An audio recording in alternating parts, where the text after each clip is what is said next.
Hello everyone, welcome to learner B extra. I am Shivani Chauhan. इस video में हम लोग पढ़ेंगे क्लास 7 साइंस की बुक का चैप्टर 10 रेस्पिरेशन इन ऑर्गेनिजम्स। तो जो ऑर्गेनिजम्स होते हैं वो किस तरीके से रिस्पायर करते हैं, किस तरीके से ब्रीद इन और ब्रीद आउट करते हैं, मतलब ऑक्सीजन अंदर लेते हैं और कार्बन डाइऑक्साइड बॉडी के बाहर छोड़ते हैं। ये सारा का सारा पार्ट हम लोग कवर कर चुके थे इससे पहले वाले वीडियो में कि ग्लूकोज जो है वो क्या होता है in the presence of oxygen. हमारी बॉडी में जो एनर्जी होती है वो ग्लूकोज की फॉर्म में जैसे होती है, ग्लूकोज होता है, फिर ऑक्सीजन की प्रेजेंस में वो टूटता है, कार्बन डाइऑक्साइड होती है, वाटर और एनर्जी की फॉर्म में वो रिलीज होता है। फिर एनारोब्स क्या होते हैं, एनारोबिक बैक्टीरिया होते हैं जो बिना ऑक्सीजन के काम करते हैं, और एरोबिक रेस्पिरेशन का मतलब होता है ऑक्सीजन की प्रेजेंस में काम करना। ऐसे बैक्टीरियाज भी होते हैं एरोबिक और एनारोबिक, और एनारोबिक रेस्पिरेशन का मतलब होता है जब ऑक्सीजन की कमी होती है या फिर ऑक्सीजन की एब्सेंस होती है, इस तरीके के माहौल में काम करना एनारोबिक होता है। तो ये सब हम देख चुके हैं। अब आगे हमने फिर किस तरीके से यहाँ पर हमारे लंग्स में जाती है ऑक्सीजन हमारे नेज़ल कैविटी से होकर के, ये ओरल कैविटी जहाँ से आप खाना खाते हैं, नेज़ल कैविटी जहाँ से सांस लेते हैं, फिर ये ट्रैकिया होता है, यहाँ से आगे जाता है, फिर ये हमारे लंग्स हैं। लंग्स बाहर से कैसे होते हैं, और ये यहाँ पे बताया गया है कि लंग अंदर से कैसे होते हैं। तो इस तरीके से ये जो होती हैं रिब्स होती हैं, ये हमारे लंग्स को प्रोटेक्ट करती हैं। फिर हमारा ये डायफ्राम होता है, ये ह्यूमन रेस्पिरेटरी सिस्टम के बारे में बताया गया था। फिर यहाँ पे बताया गया है कि जब इनहेल करते हैं, इनहेल करने का मतलब होता है जब हम लोग सांस लेते हैं तो हमारा जो डायफ्राम होता है ना वो नीचे की तरफ जाता है। जब हम सांस लेते हैं तो डायफ्राम नीचे की तरफ जाता है, और ये जो रिब्स है ना ये ऊपर की तरफ जाती हैं। मतलब जब हम लोग सांस ले रहे होते हैं तो डायफ्राम नीचे की तरफ जाता है और रिब्स ऊपर की तरफ जाती हैं, और जब हम सांस छोड़ रहे होते हैं बाहर तो उल्टा होता है, डायफ्राम ऊपर की तरफ जाता है और रिब्स जो हैं वो नीचे की तरफ जाती हैं। ये सारा हम लोगों ने देख लिया था। फिर चेस्ट का मेजरमेंट। अब हमें यहाँ से पढ़ते हैं what do we breathe out, हम लोग अपनी सांस के बाहर क्या छोड़ते हैं। तो एक्टिविटी दे रखी है टेक अ सिलेंडर, ठीक है, इस तरीके का ये हम लोग को लेना है। क्लीन टेस्ट ट्यूब और अ ग्लास प्लास्टिक बॉटल, तो मतलब इस शेप की, ऐसे करके जो शेप होती है ना इस शेप की आपको ग्लास की बॉटल लेनी है या फिर टेस्ट ट्यूब लेना है। Pour some freshly prepared lime water in the test tube, और आपको जो टेस्ट ट्यूब आपने ली है उसमें आपको क्या करना है, आपको लाइम वाटर उसमें डालना है। लाइम वाटर मतलब यानी कि जो नींबू पानी होता है ना, लाइम वाटर, वो इसमें आप लोगों को डालना है। इंसर्ट अ प्लास्टिक स्ट्रॉ, और प्लास्टिक की स्ट्रॉ आप लोगों को डाल देनी है। जैसे कि इसमें दिखाया गया है ना कि आपने बॉटल ली, ये क्या किया, बॉटल ली, फिर इसमें आप लोगों ने क्या किया, नींबू का पानी डाल दिया, फिर एक लंबी सी जो स्ट्रॉ होती है जैसे जूस वगैरह पीते हैं वो आप लोगों को डाल देनी है। फिर क्या करना है, द होल, फिर उसके बाद water in the test tube, insert a plastic straw through the hole in the lid. तो जो यहाँ पे आपका होता है ना, ये लिड होती है ऊपर का होता है, इसमें आप लोग को क्या करना है, insert a straw through the hole in the lid in such a way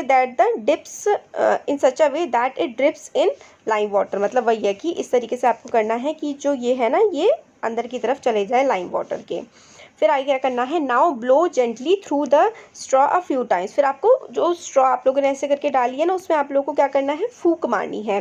is there a change in the appearance of the lime water, क्या जो लाइम वाटर आप लोगों ने लिया था बॉटल में, स्ट्रॉ से आप लोगों ने जब उसमें फूंक मारी तो क्या उसमें कोई चेंज आया। तो ये एक्सप्लेनेशन आपके हम लोग चैप्टर 6 में इससे देख चुके हैं। तो बुलबुले से उठने लगते हैं।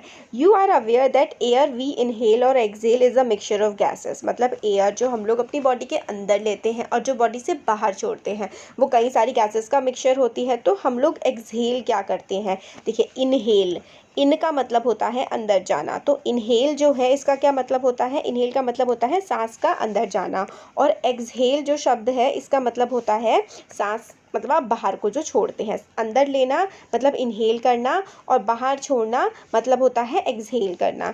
तो do we exhale only carbon dioxide और a mixture of gases along with it, तो क्या हम लोग सिर्फ जो एक्सहेल करते हैं बाहर छोड़ते हैं वो सिर्फ कार्बन डाइऑक्साइड छोड़ते हैं, फिर और भी गैसेस हम छोड़ते हैं। You must have observe that if you exhale on a mirror, अगर आप लोग भाप छोड़ते हैं ना सर्दियों में तो भाप सी बन जाते हैं, फिर आप उसे साफ़ कर देते हैं, फिल्म और a moisture appears on the surface, तो बूंदे बूंदे सी आ जाती हैं। तो हम लोग जो बॉडी के बाहर छोड़ते हैं ना, वो सिर्फ कार्बन डाइऑक्साइड ही नहीं, कुछ अमाउंट ऑफ मॉइस्चर भी हमारी बॉडी के अंदर से निकलता है। तो इसमें लिखा हुआ है ब्रीथ फॉर बेटर लाइफ। तो रेगुलर ट्रेडिशनल ब्रीदिंग एक्सरसाइज जो प्राणायाम होते हैं वो हमारी बॉडी के जो लंग्स होते हैं ना, लंग्स की एक्टिविटी को बढ़ा देते हैं ताकि हमारे ज़्यादा से ज़्यादा हम ऑक्सीजन ले सकें। दस ज़्यादा ऑक्सीजन की सप्लाई बॉडी के सेल्स में होती है। जब ज़्यादा ऑक्सीजन हमारी बॉडी के अंदर जाती है तो हम लोग ज़्यादा एक्टिव होते हैं, हमारी में ज़्यादा एनर्जी होती है।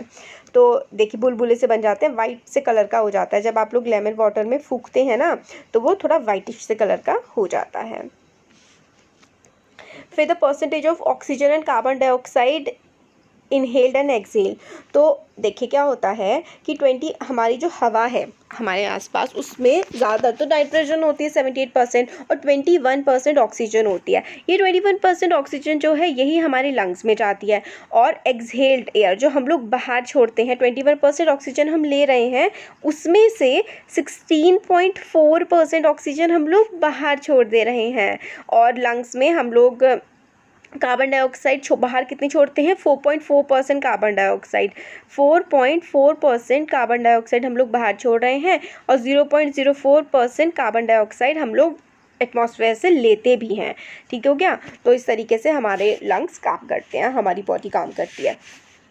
अब हम लोगों ने ह्यूमंस में देख लिया किस तरीके से काम करता है। अब हम देख लेते हैं कि ब्रीदिंग इन अदर एनिमल्स, बाकी सारे जो जानवर होते हैं वो किस तरीके से ब्रीद करते हैं, किस तरीके से सांस ले रहे होते हैं। तो एनिमल्स जैसे कि एलिफेंट्स हो गए और लायन, क्रोज, ठीक है, ये सारे के सारे जो एनिमल्स होते हैं इनके पास भी लंग्स होते हैं in their chest cavities like human beings. तो एलिफेंट, लायन, क्रो और ये जो गोट हो गई, फ्रॉग हो गए, लिजर्ड, स्नेक, बर्ड्स, इनके पास भी लंग होते हैं। और जिस तरीके से हमारी चेस्ट कैविटी होती है ना, ह्यूमंस जैसी ही इनकी होती है। How do other organism breathe, तो बाकी सारे जो ऑर्गेनिज्म होते हैं वो किस तरीके से सांस लेते हैं। Do they also have lungs like those of human beings, क्या उनके पास भी लंग्स होते हैं जैसे कि ह्यूमन बींग्स के पास होते हैं। तो लेट्स फाइंड आउट, वही है हम आगे देखने वाले हैं। कॉकरोच घर में देखा योगा, गंदा सा लगता है, बहुत लोग तो डरते भी हैं, है ना। आप अच्छा बताइएगा कि आप में से किस किसको कॉकरोच से डर लगता है और किसको नहीं लगता है। तो फ़नी सी चीज़ें बताना चाहें तो ज़रूर बताइएगा कमेंट बॉक्स में। तो जो कॉकरोच है, और कॉकरोच हैज़, या फिर आप लोग बता सकते हैं कि आपको सबसे गंदा एनिमल कौन सा लगता है और सबसे अच्छा एनिमल कौन सा लगता है। तो देखिए कॉकरोच जो है has a small openings on the side of its body, उसकी बॉडी पे ना छोटी छोटी सी ओपनिंग्स होती हैं। Other insects have also similar openings, body के साइड में उसकी ओपनिंग्स होती हैं। और काफ़ी सारे और भी जो इंसेक्ट्स होते हैं, कीड़े मकोड़े होते हैं, उनकी बॉडी में भी ऐसी ही ओपनिंग होती है। तो these openings are called spiracles. तो जो ये जो इंसेक्ट्स होते हैं जैसे कि कॉकरोच हो गया और बाकी और भी कीड़े मकोड़े, इनकी बॉडी में जो ओपनिंग होती है, ओपनिंग का मतलब कुछ 6 टाइप के होते हैं जिससे मतलब हवा ट्रांसफ़र होती रहती है ना, इसको स्पाइरिकल्स कहते हैं। Insects have a network of air tubes called trachea for gas exchange. तो इनका ना नेटवर्क होता है एयर ट्यूब्स का, बहुत सारी इनकी बॉडी में एयर ट्यूब्स होती हैं, उसके पूरे के पूरे नेटवर्क को हम क्या कहते हैं, ट्रैकिया कहते हैं। जो ओपनिंग्स होती हैं उसको तो हम लोग स्पाइरिकल बोलते हैं, और इनके जो नेटवर्क होता है ना एयर के ट्यूब्स का, ओपनिंग को हम लोग स्पाइरिकल बोलते हैं और एयर के ट्यूब के नेटवर्क को हम लोग ट्रैकिया बोलते हैं, जिससे गैसेस जो हैं वो एक्सचेंज कर पाती हैं। Oxygen rich air rushes into the spiracles, जो छेद होते हैं इनकी बॉडी पे, जो ऑक्सीजन मतलब हवा में ऑक्सीजन होती है तो वो अंदर की तरफ आती है इन कीड़े मकोड़ों की बॉडी में with the help of spiracles into the tracheal tubes, diffuses into the body tissue and reaches every cell of the body. तो किस तरीके से काम करता है कि जो स्पाइरिकल्स है ना, इसकी हेल्प से ये बॉडी के अंदर एंटर करती है ऑक्सीजन। फिर जो बहुत सारा ट्यूब जैसा स्ट्रक्चर होता है ट्रैकिया, वो गैसेज का एक्सचेंज करता है। एक्सचेंज मतलब ऑक्सीजन अंदर आ रही है और कार्बन डाइऑक्साइड बाहर जाती है ट्रैकिया की हेल्प से। तो ऑक्सीजन रिच जो एयर होती है वो स्पाइरिकल के थ्रू अंदर जाती है into the tracheal tubes. Tracheal tube मतलब ट्रैकिया की जो ट्यूब्स होती हैं, डिफ्यूज़ करती है बॉडी टिश्यू में। मतलब जो जैसे इंसान की बॉडी में बहुत सारे सेल्स होते हैं और सेल्स से मिलकर के टिश्यू बनता है, इसी तरीके से जानवरों की बॉडी में भी सेल्स और टिश्यूज़ होते हैं। तो ऑक्सीजन इनके टिश्यूज़ में पहुंचती है और बॉडी के हर सेल में पहुंच जाती है। और इसी तरीके से कार्बन डाइऑक्साइड जो है इनकी बॉडी से ट्रैकियल ट्यूब की हेल्प से, मतलब बॉडी से ट्रैकियल ट्यूब्स में जाएगी, ट्रैकियल ट्यूब से जो स्पाइरिकल्स प्रेजेंट होते हैं उन पर जाती है और कार्बन डाइऑक्साइड बॉडी के बाहर निकल जाती है। दीज एयर ट्यूब्स और trachea are found only in insects. ये जो एयर ट्यूब्स होते हैं, ट्रैकिया होता है, ये सिर्फ और सिर्फ कहाँ पर मिलते हैं हमें, इंसेक्ट्स में, and not in any other group of animals. तो आप लोगों को एग्जाम में क्वेश्चन आ सकता है कि जो ट्रैकिया होता है या फिर जो ये एयर ट्यूब्स होते हैं, ये क्या हर किसी की बॉडी में होते हैं? तो नहीं, देखिए सिर्फ और सिर्फ इंसेक्ट्स की बॉडी में। यहाँ पे दिखा रखा है ये ट्रैकिया ट्यूब्स, देखिए यहाँ पे ट्यूब्स है ना, ट्रैकिया ये हमें दिखाया हुआ है इसमें। तो ट्रैकियल सिस्टम ये है। तो अर्थवॉर्म के बारे में हम लोगों ने देखा। अर्थवॉर्म में हमने क्या क्या देखा कि इसकी बॉडी में स्पाइरकल होता है, इसकी बॉडी में ट्रैकिया होता है, और गैसेज का एक्सचेंज, ये लोग ऑक्सीजन लेते हैं और कार्बन डाइऑक्साइड बाहर छोड़ते हैं ट्रैकिया और स्पाइरकल्स की मदद से। अब आता है अर्थवॉर्म। चैप्टर 9 जो था क्लास 6 का, उसमें भी आप लोगों ने अर्थवॉर्म के बारे में पढ़ा था कि किस तरीके से अर्थवॉर्म ब्रीथ करते हैं थ्रू देयर स्किन्स। तो अर्थवॉर्म किस तरीके से सांस लेते हैं अपनी स्किन की हेल्प से, जैसे कि हम लोगों ने इसका देखा, कॉकरोच कहते हैं स्पाइरकल्स और ट्रैकिया की मदद से करता है, मगर अर्थवॉर्म क्या करता है, अपनी स्किन की मदद से जो है वो सांस लेता है। The skin of an earthworm feels moist and slimy on touching. बहुत ही गिलगिली सी होती है, गंदी सी अर्थवॉर्म की स्किन, अगर आप उसे टच करेंगे तो। Gases can easily pass through them, और इसकी स्किन से ना जो गिलगिली सी होती है, गैसेस जो है ईजिली पास थ्रू कर पाती हैं। दो frogs have a pair of lungs like human beings. Frog जो होता है उसके मतलब लंग्स होते हैं ह्यूमन बींग्स की तरह ही। They can also breathe through the skin. Frog के पास लंग्स होते हैं, बट फ्रॉग भी गिलगिली सी स्किन होती है ना उसकी, तो वो भी जो है आराम से ऑक्सीजन और कार्बन डाइऑक्साइड का एक्सचेंज कर सकता है, which is moist and slippery. तो उनकी भी गिलगिली सी स्किन होती है। तो अर्थवॉर्म जो है वो तो पूरी तरीके से स्किन से अपना गैसेस ऑक्सीजन लेता है, कार्बन डाइऑक्साइड बाहर छोड़ता है। फ्रॉग्स के पास तो जबकि लंग्स होते हैं, फिर भी वो अपनी स्किन का भी इस्तेमाल करता है गैसियस एक्सचेंज के लिए। देखिए गैसियस एक्सचेंज का मतलब होता है ऑक्सीजन लेना और कार्बन डाइऑक्साइड बाहर छोड़ना। आप एक्सचेंज कर रहे हैं ना, कुछ ले रहे हैं कुछ दे रहे हैं, तो इसलिए इसको गैसियस एक्सचेंज बोला जाता है।